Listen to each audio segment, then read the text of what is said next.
Welcome back to another edition of the Prep Extra podcast. I'm Colton Stone alongside, as always, Chris Basnett. Chris, we are pretty much just down to football now before we kind of close the chapter on fall sports. State volleyball wrapped up. Two city champions in Lincoln Southwest and Lincoln Lutheran. And so now it's, kind of the last stretch here of the fall. And football, we're going into the semifinals here. Kind of those top classes, I think we maybe not nailed a couple weeks ago, but we had a general idea. It seems a lot of those came true. A lot of upsets, though, as you move past A and B and get into the lower half into 8-man and 6-man. So, but starting with Class A, kind of four schools we expected to be right around there. You've got Westside playing Millard West on the top half of the bracket, Elkhorn South and Millard South. I think we've said all season it's a collision course for Westside, Millard South, and it still kind of appears that way. But, what can maybe Elkhorn South or Millard West do to maybe steal a spot there in the final? Yeah, no real surprises here. Maybe Millard West, the 5 seed, getting in instead of Kearney, the 4 seed, which, whatever, that's a coin flip anyway. But, yeah, it looks how we thought it would look. It's hard to see anything other than a Westside, Millard South final. Millard West, I think, has some game breakers offensively where if they can maybe turn that into a shootout, that might be their chance, and you hit a couple big plays late with a guy like Jackson Williams, who's kind of their big play threat, one of the best big play guys in Class A. Millard South has pitched 2 shutouts in the playoffs, which you look at what Millard South's done all year, and it's been defense or been offense for them, and all of a sudden they're shutting people out in addition to scoring points. So I got to see Elkhorn South last Friday against Lincoln East, and Spartans had a chance to win that game. It basically came down to East made about 1 or 2 more mistakes. They miss a field goal.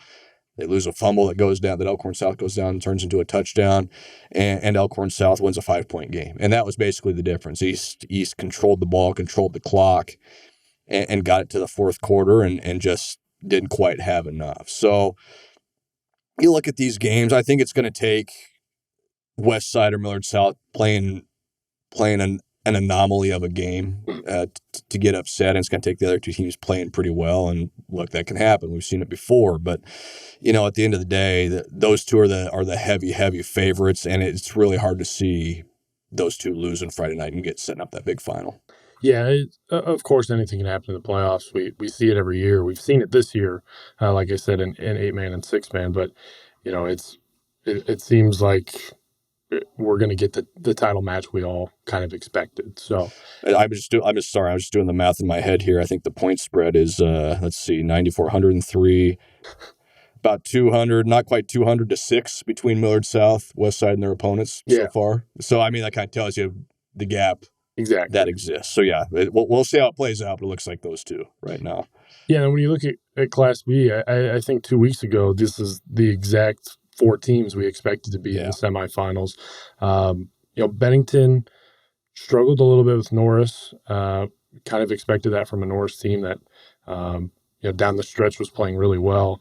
And then Waverly, it seems like they've kind of just been running the table here. They, of course, undefeated. They shut out Ralston. They put 45-21. Hastings had them, I believe it was 17-7 at halftime. Yeah, it might have been 40-7 after 3 quarters. Yeah, exactly. Yeah. So they kind of ran away with it. And then Scott, we were talking about it before we started recording, but Scott needed a big comeback and a game-winning field goal to take down Blair. But these are the 4 teams we expect to be here, and I don't know. This is one where I think it kind of could go either way. Yeah, you almost have 2 coin flips, and it's weird to say with Bennington with a 37-game winning streak going on, and like you said, Norris played them really tough and maybe kind of showed people the blueprint a little bit. And Elkhorn North played Bennington earlier this year, lost 14-0 in some pretty bad weather conditions. It was one of those days when it was super windy out, and if you're going into the wind, you probably weren't scoring type of deal. So there's not going to be unfamiliarity there, other than Bennington's been in this position several times now the past few years. They understand how it works in this round. That other semifinal should be really, really good. Waverly and Scott. Waverly avoided Scott, avoided Bennington, avoided Elkhorn North this year in the regular season schedule, and took care of business against the teams they played. Now we get to see them against one of these top 4 teams. And I'm really excited about that. They get Scott at home, which I think is a big advantage. You don't have to drive to Omaha and play that game. Can Waverly's defense kind of do the job? Again, Blair was out to a 28-6 first quarter lead last week. I don't think Waverly's going to do that this week. Yeah. If they do, Waverly's going to win that game because Waverly plays better defense than Blair and plays better defense than a lot of teams in Class B. But it's going to be a deal where I think if Waverly can play in front in that game or play from in front in that game, they're going to have a really good chance to win. And again, it's a team in Scott that's familiar with this setting, with this round, with the stakes and everything against a team that has been to the semifinals a lot and hasn't gotten over the hump. So they've kind of got that monkey on their back a little bit. And this may be the best team they've had in that run. It certainly is from a record standpoint, from a wins and losses standpoint. So is Waverly feeling pressure to take that next step and get to that final? I think that's an interesting dynamic you have to watch in this one. So I'll be there Friday night. I'm really looking forward to that one. Again, I think these are 2 games you could almost flip a coin either way and get a good outcome. So it's going to be a fun Friday night in Class B. Yeah, it kind of feels like Bennington and Waverly are 2 teams that if they can get out by about 10, 14, not that the game's put away by any means, of course, like we said, Scott comes back from a huge deficit, but kind of feels like those are 2 teams that if they can, as you mentioned, grab a lead early, they can mold their offense to benefit their defense, maybe, gas out the other team.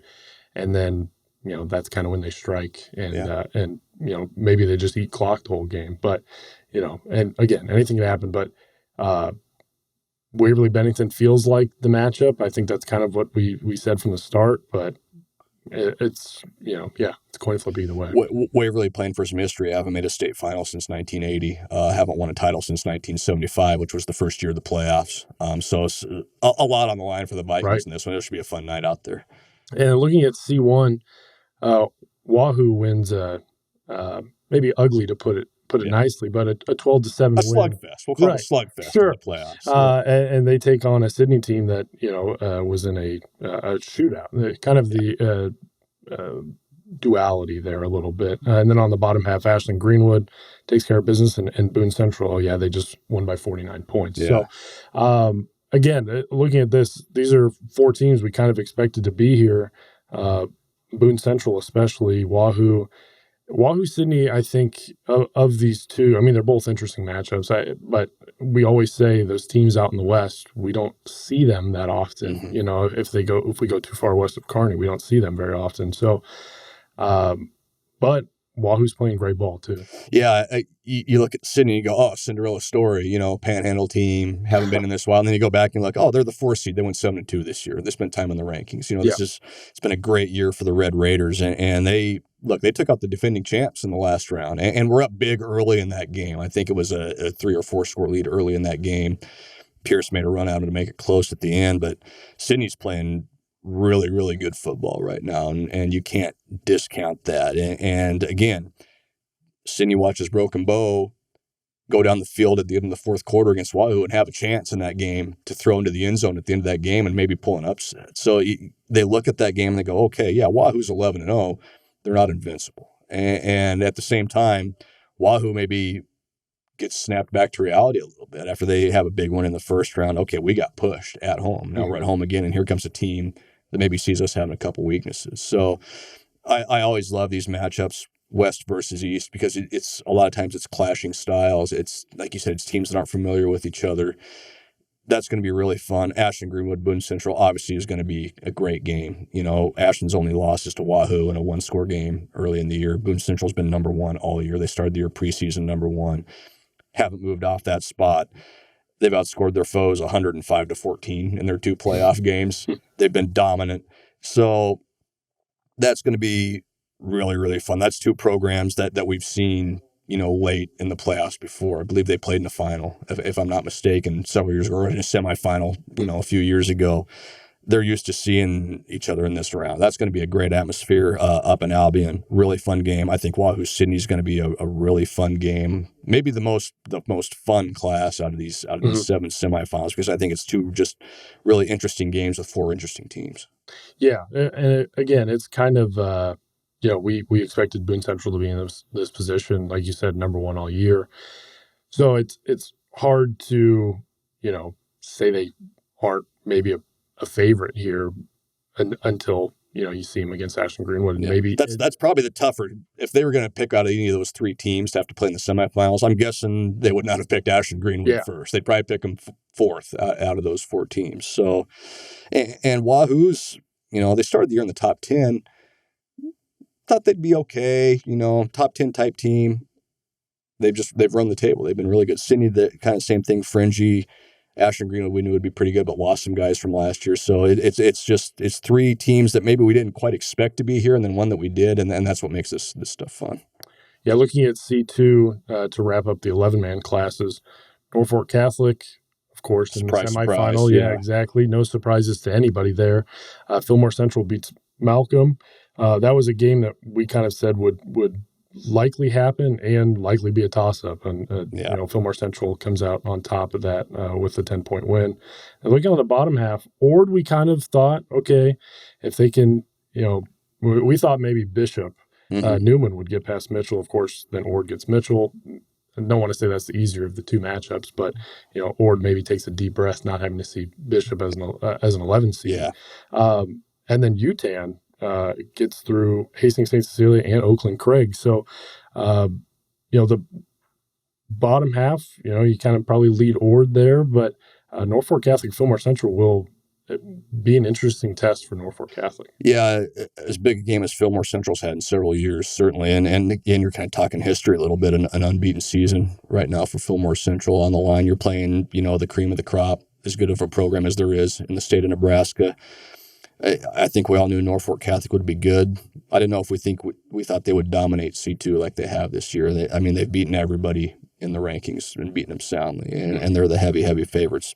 But they haven't seen Fillmore. Fillmore had to rally last week. I think they were down 14-0, maybe 20-0 in that game. Had to come back, dominated that game after the first quarter and a half. It's interesting, and Fillmore Central's got to make the drive up to Norfolk.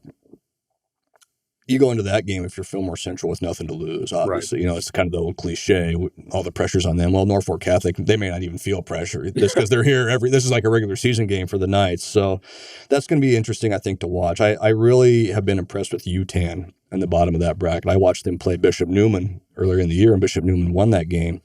Then you start going back and looking, 6 points in the first round game, 6 points in the quarterfinal game against a really good Oakland Craig team. They've got a guy, Derek Wacker, preferred walk-on commit here at Nebraska. So they've got, at this level especially, they've got that guy that can be a game breaker, at that level. Or we kind of knew was going to be here. They have a really, really good rushing attack. They're in the semifinals for the third time in 4 years, I think. There's a lot of familiarity there.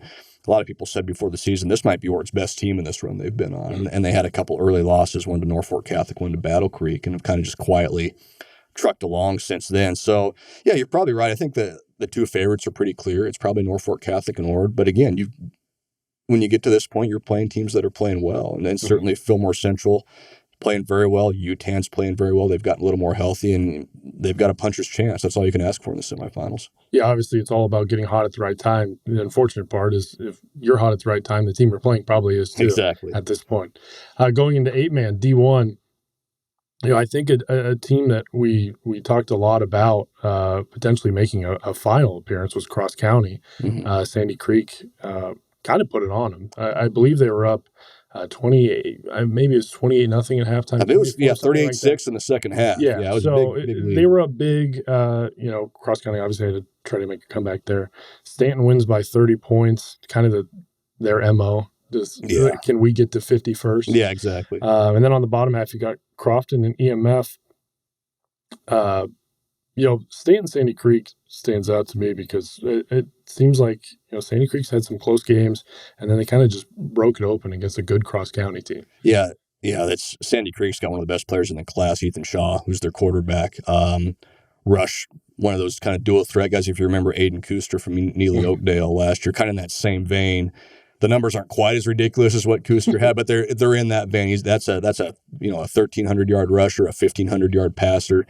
Kind of does it all for him. Stanton last year made a run with a really good sophomore class. And all those kids obviously are juniors and playing key roles. They're big, physical, tough. They're built for playoff football because they're just going to pound the rock at you all night and make you stop it and wear you out. And if it gets, like it should be in November, if it's cold, that's a good strategy to have. I don't know if it's going to be all that cold Friday night, but yeah, that should be a really fun game because I think it's two kind of different styles of play, two teams that can score a ton of points. And you start going through that. That's 11-0 and 11-0, and somebody's got to lose it, somebody's got to win it. But that to me is like the classic, like that game that's like 56-54. Yeah. You always see one of those in the playoffs kind of randomly. That screams that to me. I think that game's going to be a total shootout. I think it's going to be a ton of fun. Crofton's averaging like 65 points a game this year, just dominating people.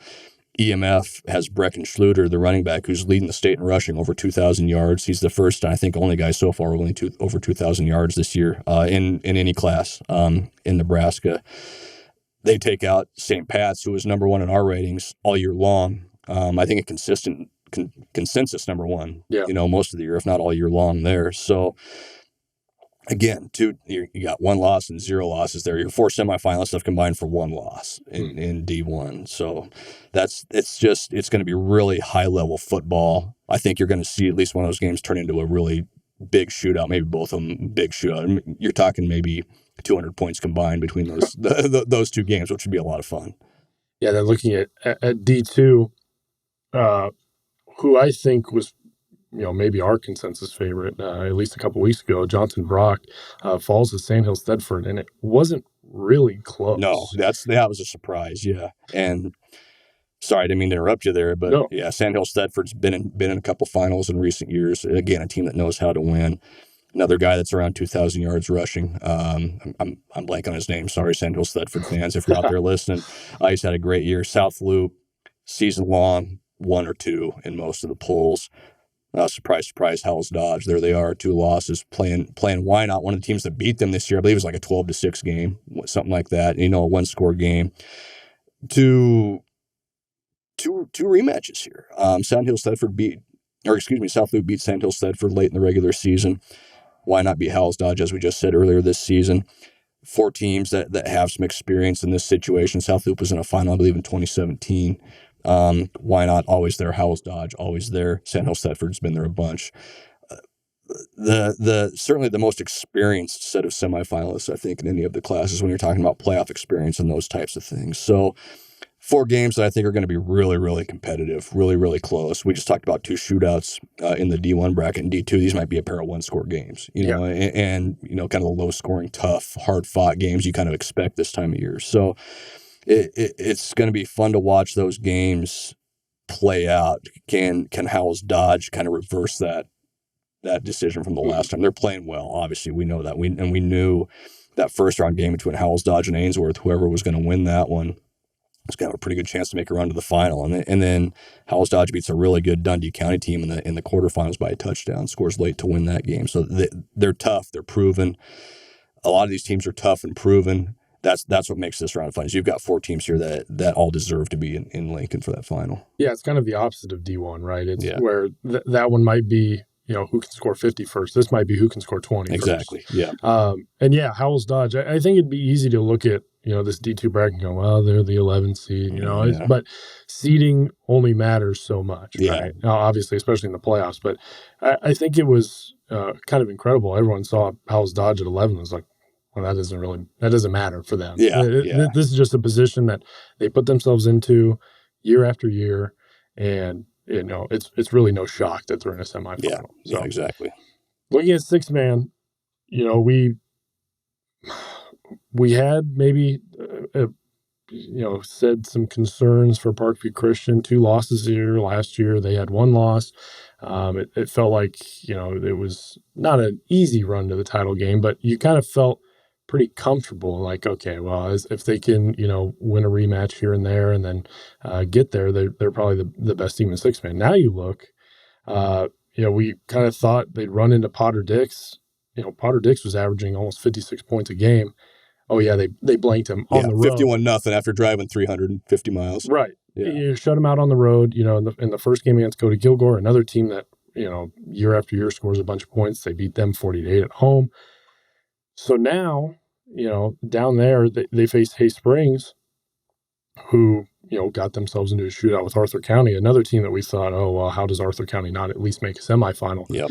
So now we go from, well, just can Parkview defend their title? Is it enough? And now all of a sudden they're just playing the best defense that they maybe have all year. Yeah, and that's what PJ Book said before the season. They said there's going to have to be kind of weird for six men. They're going to have to play defense and try and win low scoring games, and they've done that by and large. Sumner Eddyville Miller was the only game that got away from them earlier in the year. They lost to Pawnee City 18-13, for their other loss. So not exactly getting embarrassed in that game. And again, you get into the playoffs, you have a team with experience who's been there, you play good defense. It doesn't matter how many guys are on the field. That's a winning recipe. And you have to give credit here to Hay Springs too. They lost to Arthur County 80-6 in the regular season. 80-6. They started the year 0-3. Got some guys back from injuries, got healthy, and when you say some guys in six man, that might be half your starting lineup, exactly. And they've played really, really well, scoring 66 and 58 in the first two rounds of the playoffs. Beat a team that a lot of us thought, could make a run to the final in Arthur County.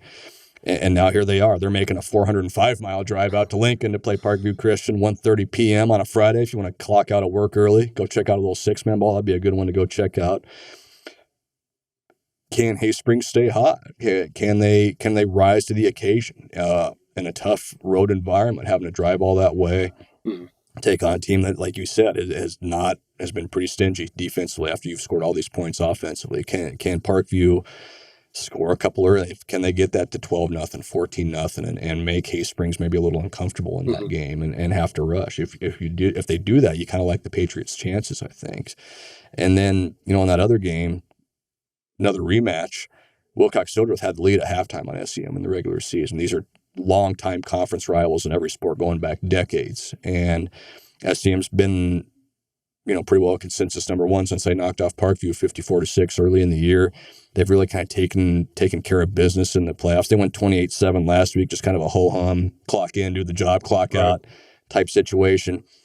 This one's going to be different. This is a game that Wilcox can win. They're going to have to go on the road to do it. They got them at home the last time, but they have the formula. They have the plan. And so, you look at this, you say, oh, yeah, SEM Parkview, that's probably the final. And it'd be a lot of fun considering the history between these two teams going back to last year. But Hay Springs and Wilcox-Hildreth both have very real chances, I think, to advance to this title game. Yeah, Parkview Christians is essentially in a position where, can they make a couple of stops early? Yep. Or maybe a turnover, take away something along the lines, turn those into points. And if they can, they're kind of a team that when they make a stop, if they can just snowball that into points, it's just, like you said, will Hay Springs get uncomfortable? And that's kind of, the Patriots' job is make the Hawks uncomfortable. Yeah. So, for Chris Basnett, I'm Colton Stone. We will have all of the coverage of the semifinals this week on the Journal-Star. And then next week, Championship week. Six-man game next Friday the 17th. Start with the other state finals at Memorial Stadium the following Monday. Monday of Thanksgiving, Tuesday of Thanksgiving week. We'll have coverage wall to wall, top to bottom, left to right, up and down. We'll have it all covered for you, journalstar.com.